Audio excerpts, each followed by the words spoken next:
которое отмоет все. Нам понадобится сода, хозяйственное мыло, горчичный порошок и горячая вода. Отрезаем 1/3 часть от хозяйственного мыла, нарезаем на мелкие кусочки и заливаем горячей водой. Оставьте надолго, чтобы мыло растворилось, и взбиваем с помощью венчика.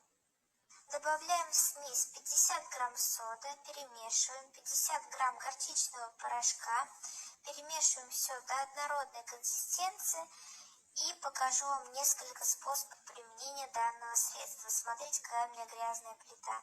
За счет такого состава жир очень хорошо отмывается и растворяется. Смотрите, какой итог у меня получится. Идеально чистая поверхность. Также можно отмыть фартук, на который постоянно попадают жирные брызги от масла. Раковину после мытья жирной посуды. Горчица очень хорошо растворяет жир.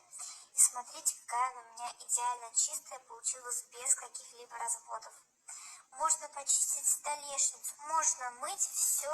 Если вы думаете, что ваша ванна становится идеально чистой после любого моющего средства, попробуйте мое средство, и оно вам покажет обратное.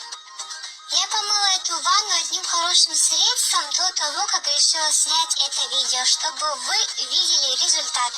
На вроде бы чистую ванну я нанесла вот это средство, которое я придумала очень давно и очень часто я им пользуюсь. Наносите средство и просто протираете губкой. И посмотрите, сколько всего оставило обычное средство для ванны. Хорошее, кстати. Мое средство все-таки лучше.